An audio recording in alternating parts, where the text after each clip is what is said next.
When a U.S. military operation in the Caribbean ends with the destruction of a boat carrying drugs from Venezuela and the death of 11 suspected Tren de Aragua gang members, it becomes more than just another strike at sea. It signals the beginning of a broader and far more aggressive campaign against international drug cartels that for years have operated with relative impunity across Latin America and into the United States. The footage of that so-called "go fast" boat being blown apart by American firepower is shocking, not only because of its finality, but because it represents a decisive shift in how Washington intends to deal with the networks feeding cocaine, fentanyl, and other narcotics into American communities. For years, the U.S. Coast Guard or Navy would disable engines, board the vessels, arrest crews, and bring them back for prosecution. But that era, according to Pentagon orders and as echoed by top officials, is now over. The new directive is brutally simple. Traffickers operating these boats are no longer just smugglers. They are designated as combatants tied to terrorist organizations, and that means they are targets.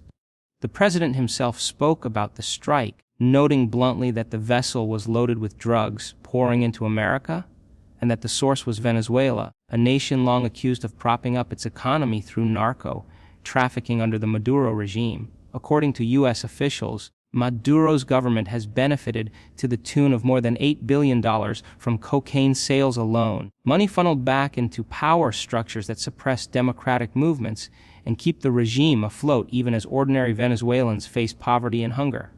The goal, then, is clear: deny the regime its cash flow by destroying shipments before they ever reach American or Caribbean shores.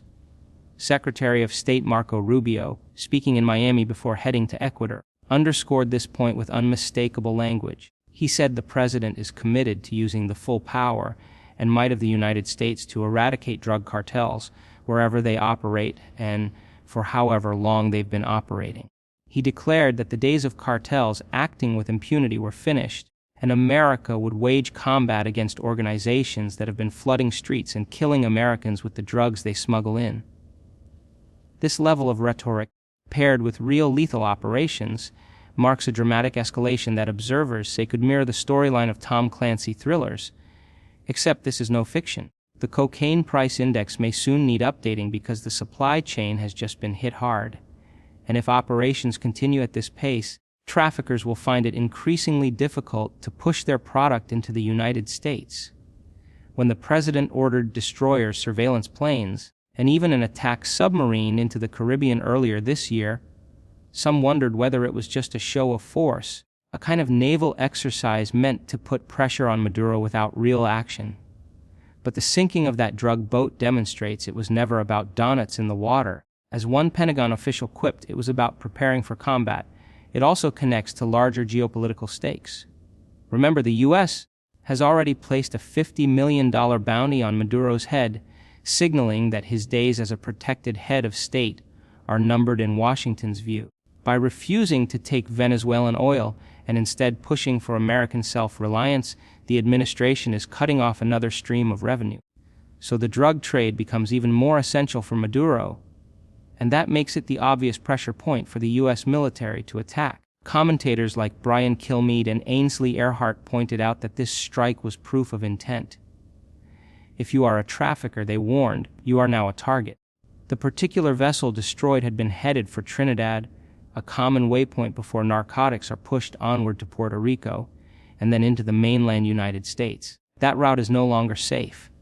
Any boat coming off the Venezuelan coast is now considered hostile. The administration is backing that up with resources, from 5 destroyers to advanced surveillance and targeting technology. When combined with intelligence from Southern Command, which has tracked narco-terrorist movements for years, the U.S. can identify and destroy these networks at will. Journalists reminded audiences that the Secretary of Defense, during his early visits to the border in Fort Bliss, had been briefed on these cartels and told plainly that the U.S. knows exactly where they are. In the past, the approach was cautious, working with local governments and respecting sovereignty. But with this president, the message is different. These cartels are terrorists, they are killing Americans, and therefore they will be eliminated in country or out of country without hesitation. The transparency of the president is also striking. He posted video on Truth Social showing the operation, essentially declaring publicly that this was going to continue and that anyone even thinking of moving drugs into American waters should take this as a warning.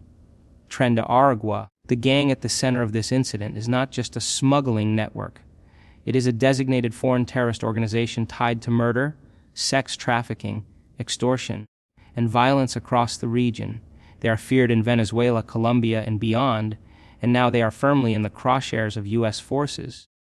Officials made clear that the destruction of the boat and the killing of 11 members was just the beginning. A former Deputy Assistant Secretary of the Army and former General Counsel to the Navy called it a significant strike, showing that the president is willing to do whatever it takes to keep America safe.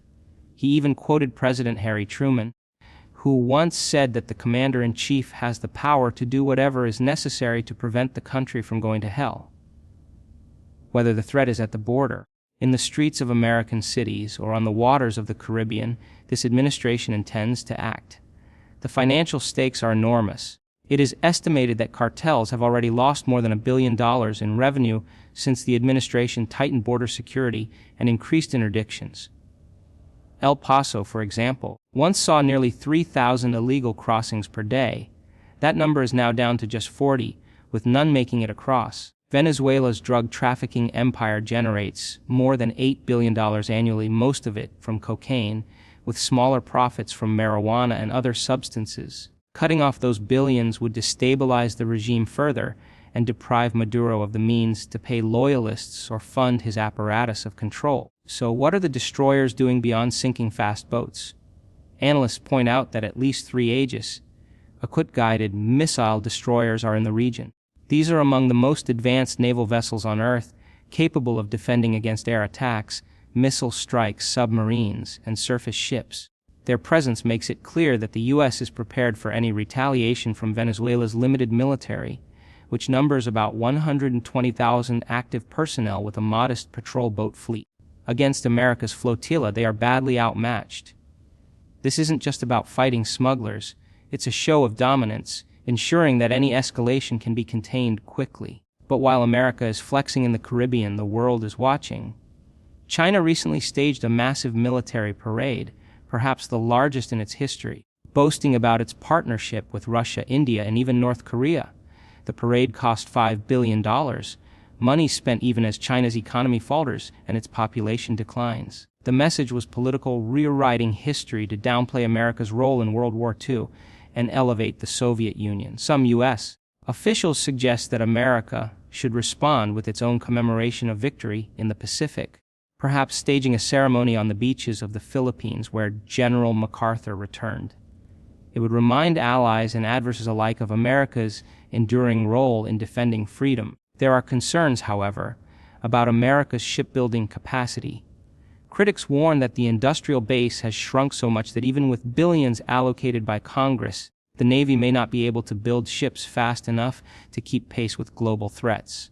Some suggest buying vessels from allies like Norway. Yet supporters of the administration argue that the president inherited a military in decline and is now pouring resources into rebuilding it, funding new construction, modernizing fleets, and preparing to counter China and other adversaries. The broader strategy, then, is clear. By striking at Venezuela's narco regime, the U.S. not only disrupts the flow of drugs but also weakens one of the most hostile governments in the hemisphere, while simultaneously demonstrating strength to China, Russia, and others watching closely. The Caribbean strike is more than a tactical victory. It's a message to every cartel, gang, and state sponsor of narco-terrorism that the era of tolerance is over. This president is not merely talking tough. He is unleashing military might in ways that haven't been seen in decades, and for traffickers who once thought they could outrun Coast Guard cutters, the reality is now stark. There is nowhere to run and no mercy when the U.S. decides to pull the trigger. This is just the start, and if history is any guide, the coming months will see more vessels destroyed, more networks dismantled, and more pressure placed directly on the regimes that profit from America's addiction crisis. Whether it is Venezuela's $8 billion cocaine empire or the shadowy alliances that fund gangs like Tren de Aragua, the United States is signaling that the fight is no longer confined to courtrooms and Coast Guard chases. It has entered a new phase, one that looks much more like war.